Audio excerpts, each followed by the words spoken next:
A child is a choice, and it will slow up your financial freedom if you are the type of person that desires to have full control over your calendar, over your time, over your resources, over your relationships, over your opportunities. If you desire to have full control over what you do on a day-to-day basis, just know a child will slow you up. You have to remove this belief that I have to have a kid in my 20s and my 30s. No, you don't. Think about it. If you went to college, right? Not everybody has to go to college either to become rich. College is not needed. But if you did go down that road, you graduate 22. You're graduating before you're 24 or 25 years old. You're still learning. You're still figuring out who you are. So if you desire to be financially free, it's your choice. It's your choice to allow someone to nut up in you. It's your choice to nut in someone.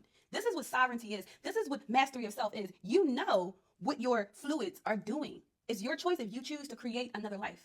Because if you did not come from a wealthy family, if you don't have wealth around you, you have to know that this is something I never experienced. So therefore, there's going to be trials and tribulations. I may fall, but I'm going to get right back up. So why add the burden of a child onto you? The last thing I will say is the average American makes $60K a year. The average person is making $60K a year. That's anywhere from $3K to $5K a month. But that's not even before taxes. So $3K to $5K a month, is that really enough to sustain yourself, a child, a partner, inside of a healthy, safe environment? You have to play all these things into factor. The average person is making $3 to $5K a month. If you desire to make $10K plus a month, you ain't average. And that means you're on a different trajectory. This is your confirmation. You don't have to just rush and do what everybody tells you to do. You are not a robot. Some people are. That's what they call NPCs, right? Those are the ones who are not aware of self. There's levels to consciousness. That's the tribal consciousness. Tribal consciousness has to follow and do what everyone else says. But when you know you are a source experiencing self, you create your own fucking rules. Peace, love, and darkness. Stay rich, stay wet, and stay dangerous. El'Deity, I'm up, ho. Deuces. Trauma is definitely subjective because for example, I experienced things that the average person wouldn't have been able to go through. But I don't see my trauma as me being a victim. I see my trauma as the bridge for the power that I literally hold now. I'm consciously aware of the version I am right now. I created this exact version. So everyone sees their trauma as why me, and I was once there, of course. I once was there as well. But once you begin to actually become aware and use critical thinking for the situation you're in, because our self-concept is creating our reality. So once you actually can take a look at why am I struggling with housing, with living check to check, whatever struggle it may be, because traumatized people most likely have a lot of struggles. Traumatized people make less money. So when a person actually says, wait, what is the correlation here, right? Why am I, that's what I did. I began to say, okay, shitty family, okay, homelessness, okay, job securities is not adding up. Like I began to look at every single avenue that I had to pour energy into every single day. And I had to do deductive reasoning. What is the cause and what is the effect of all these different experiences? Like, what is it? Like, what the fuck is it? So trauma is definitely subjective because in the beginning, when you are on the healing journey, it's okay to, I'm gonna say it's okay to blame, it's okay to point fingers, because at that point you don't know. You only can do what you know. When you're under the age of 18, like I was under the age of 18, my stuff was from 3 until 13 years old. Yes, that younger version of me, I got the point, I got the blame because I didn't know. I felt better, I released it, but then you keep ascending. You keep ascending to this point where you realize that human nature is in all of us. We are all one. We are all the same source. We come from the same type of power, from the same type of volts. So because we're all operating from the same energy, that means we are all entitled to whatever we desire to have. If you have a desire, you are entitled to that. That is why you're here, you're alive. So trauma is subjective because some will take their trauma and sit in it and become consumed with it, and it will take over their lives. Others will take their trauma and build from it, okay? And others will just ultimately transcend it. You know, it's such a beautiful topic though, because that's what I studied in college, trauma and child development and adult development. I absolutely love psychology. I love the way the brain works because everything is orchestrated through your brain. So once you understand your brain, you understand yourself, you master humanity. Peace, love, and darkness. Stay rich, stay wet, and stay dangerous. El'Deity, I'm up, ho. Deuces. I want to say big shout out to all the women who are having their babies in their 40s and in their 50s. I think that's absolutely beautiful, immaculate. Okay, I love that you in particular, right? And I'm not saying all of these women, but the ones that I've ran across, the ones that I've seen, you in particular decided, I'm going to do it on my time. That's real divine feminine energy. That's real femininity. That's real power. Real power and control. That is self-awareness. That is mastery of yourself to control your own womb and to dictate and say when, how, and where you will push out another human being who relies on you. That is very expensive, right? When you, especially if you did not come from a rich family, it is your duty to make sure you create a rich family. In the words of Dr. Sonia, oh, I forgot her last name, but Dr. Sonia, shout out to her. She always said, if you do not have a rich family, make sure a rich family comes from you. I think it's absolutely beautiful. If you are on the road to your financial freedom is the power over the control over your time, your freedom, your resources, your calendar, what you do on a day-to-day basis. When someone else can tell you, hey, you'll make 60K here. The average person makes 60K a year. That's anywhere from 3K to 5K a month. That's not even before taxes. So shout out to the people who actually said, I'm going to wait. Shout out to you. Nobody wants to be struggling with a child. You don't have to, okay? I'm here to tell you, you don't have to do that. You can do whatever you want. Peace, love, and darkness. Stay rich, stay wet, and stay dangerous. Because I'm damn sure not about to be clocking in and gotta go home and take care of a baby. And I don't clock in. El'Deity, I'm up, ho. Deuces. Thank you so much for this comment. I'm going to coach you very quickly, okay? So let's break down what you said. I'm also going to use this chart in the background. Number one, your trauma is in fact subjective, and it's up to you to reach for a different meaning. Your reality is operated through your brain. Your brain is think of your brain as the genie.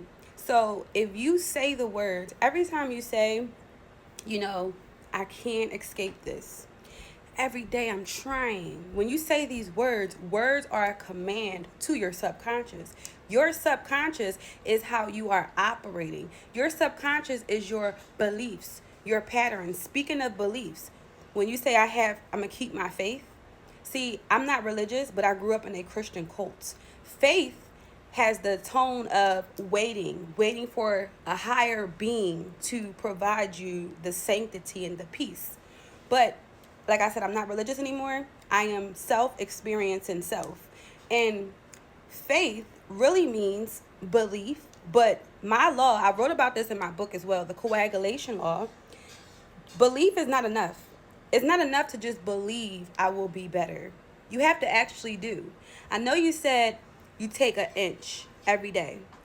Faith is belief. Belief is the embodiment. What does your new version, what does she do? What does she act like? The version you desire to be, what is she doing? What are her thoughts? Every time you have a thought, every time you have something pull you back, you have to insert and say, no, I'm going over here. Because over here is your parasympathetic nervous system. Okay?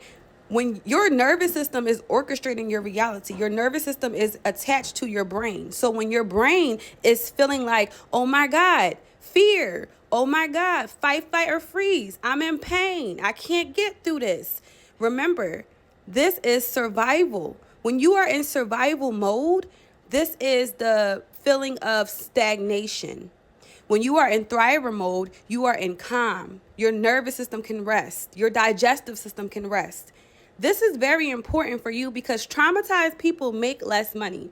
This is why I'm so passionate about this. This is why my book is Monetize, a Mind That's Colonized. Watch prosperity unwind. The more we stay in a victim mentality, the more our income will attract that. Your identity of who you are attracts your wealth. That attracts your wealth. I truly encourage you to take heed of the resources I have for you. My book is in the bio.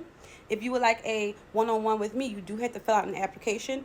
Everything is in the website link and my bio. But I hope this was helpful for you. Change the words. Have an idea of where your nervous system is. If you are in fight, or freeze, this is shaping your reality. Peace, love, and darkness. Stay rich, stay wet, and stay dangerous. If I can do it, I know you can do it. El'Deity, I'm up, ho. Deuces. When you heal from abuse, you no longer operate from that part of your brain anymore. And I'm going to use me for an example because I know I'm not a victim, because I rewired and reprogrammed myself. I don't look at life as this type of painful thing as, oh, I have anxiety. I don't see things like that because I'm no longer in that mind state.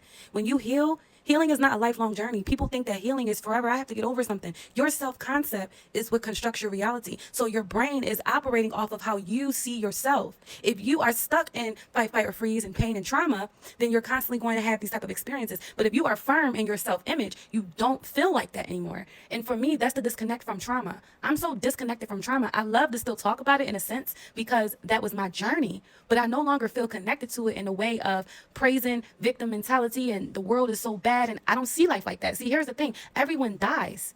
But once you are happy and healed in your life, you care more about living. I care more about enjoying my life, experiencing, tasting foods, okay? Buying the things that I love to buy, going vacations that I love to go on. So there's really a disconnect from a person who has healed from trauma versus a person who still glorifies trauma. There's really not a middle ground, because I know we're creating our reality. But when you are still traumatized, people feel offended by that, by saying, how can you say I created this? How? It's just a trigger because they're in pain. But I promise you, once you soften that, once you ascend from that, because everyone's going to die. You can either live to live or live to die. And after I healed, I have been living to live. Peace, love, and darkness. Stay rich, stay wet, and stay dangerous. El'Deity, I'm up, ho. Deuces. Other people can say, oh, that's too much. And guess what? You don't have to tell other people anything. You can tell people who you trust, people who are doing the same things as you. When you are surrounded by people who are elevating, right, you taking financial literacy classes, you don't need to tell the people around you who ain't taking a damn financial literacy class how money actually works, because they'll never get it. But when you're in that class, you get to have conversations amongst those in that container. Why? Because they're in alignment with your own assignment. They're aligned to you, so the conversations are going to hit different. When you're speaking to those who are in a frequency, a wave as you, the conversations hit different. Why converse? Why express your dreams and your thoughts and your wishes with those who don't resonate with you? That is what my triple N formula is all about. That is what my book is all about. This is what my brand is all about. Cutting the things that don't serve you to thrive in the things that do, because that is your birthright. It is your birthright to